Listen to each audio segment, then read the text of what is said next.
And there's nothing in the weight room that can train that frequency. Correct. And that's not saying the weight room's not important. Strength is good, period. It's good. But strength without training those frequencies will not get you, may get you slower. You may actually get slower because of your hard work in the weight room. Mm-hmm. And I think it'll get you hurt too, because every muscle injury is a contracted muscle that is not ready, that's being elongated, and it's not relaxing and allowing that. You have to teach it then. You have to teach it that. Back to that stretch. I say, stretch reflex. And the dose is so small. Yeah. It's so small. Yeah. But you have to prioritize it, because if you don't, you'll be training it when you're tired, which doesn't work. You have to find 2 days a week when you're fresh to do that. Acceleration has to have somewhere to go, right? So if you can increase the top end speed, now you can accelerate into the top end speed. But if you don't have the top end speed, well, what do you accelerate into? Does that make sense?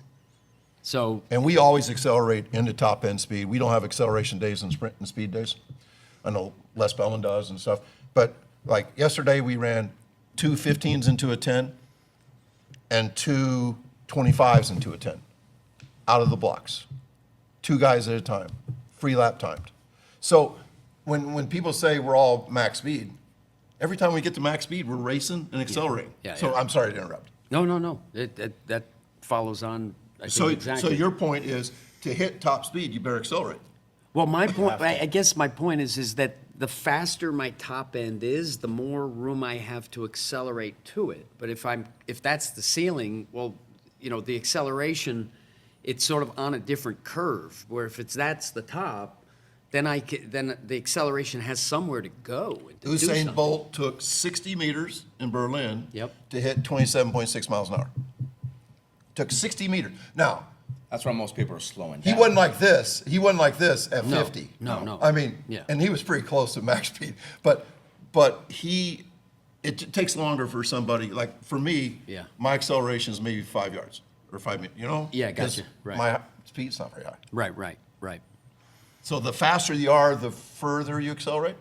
Yeah, that's a good point. Yeah. Say that again? Yeah, you can continue to accelerate. I think that's the key. The concept is you're accelerating all the way up to top speed. Correct. So Vince Anderson, Vince down at Texas A&M would tell you that you should never not be accelerating, at least conceptually. So, at 30 to 40 meters, we think we're done accelerating, and now we've transitioned into top end speed. But really, I mean, was it FloJo? And again, we're talking about athletes that were either 6'5" freaks or on drugs. So take it in context.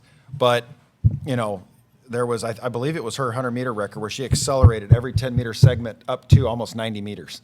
Wow. Right? So, and again, I think, kind of to answer your question, maybe to boil it back down to something like more digestible, is that maximum velocity, as it's higher, we see better acceleration abilities. We see better change of direction abilities. We see better tendon health. We see better, all things athletic are enhanced by improving maximum velocities. So I don't think it's the only thing you should train, but it sure is a pretty good, big bucket fill to enhance all athletic performance. Another quick one, right?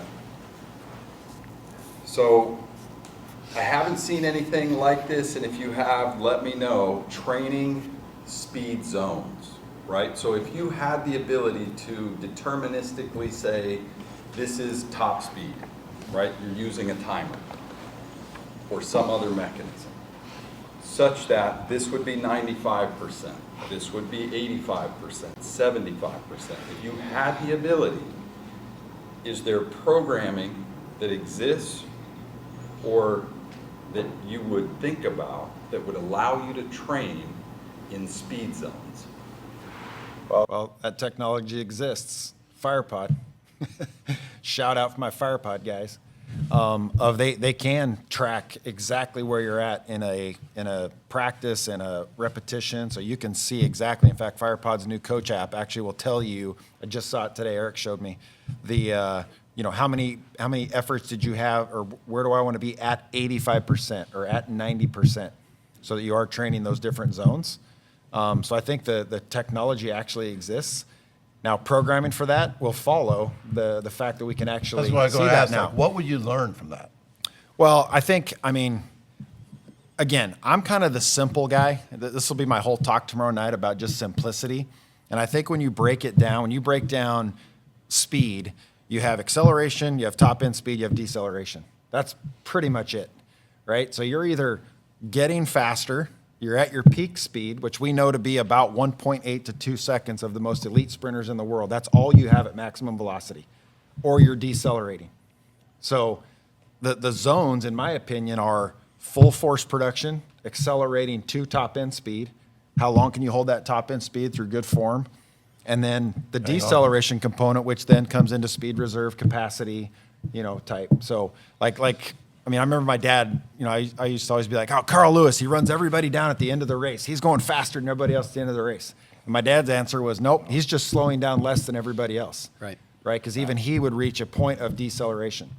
So it's really just three pretty easy components of, strength and ability to accelerate, frequency and efficiency to hold maximum velocity, and then the ability or the capacity to reserve speed to decelerate less than everybody else. And I have proof that, like, if we're doing like 10, 20, and 40-yard flies, which are three things we do, the 10's always going to be the highest miles per hour. The 20's going to be slower, and the 40's going to be slower than the 20. There's never an exception to that, because what do you say? You can only hold it for a couple. 1.8, 1.5 to 2.0. So you could hold your top speed for a 10-yard fly. For a 20-yard fly, it's a little bit too far to hold it all. And for a 40, now, having said that, it's really interesting. The 40-yard fly, the ability to hold your top speed, is actually a better indicator of success in track and field. Yep. Because obviously holding your whatever high speed you can hit is really important. And we said it earlier, whoever said it about football being an acceleration sport is not wrong, right? Most They're of 100% it, right. if you're really good, you got about 6 times a year where you hit maximum velocity on a 40, 50-yard touchdown run. But other than that, you're probably in acceleration. But then, you go back to, well, if their maximum velocity is high, then they probably accelerate better.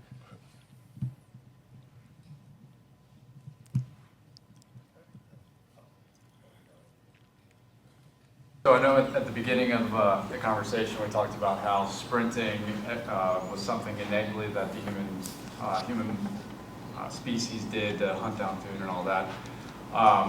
But I see a lot of athletes that come in and they look mind blown when I tell them that sprinting is a skill.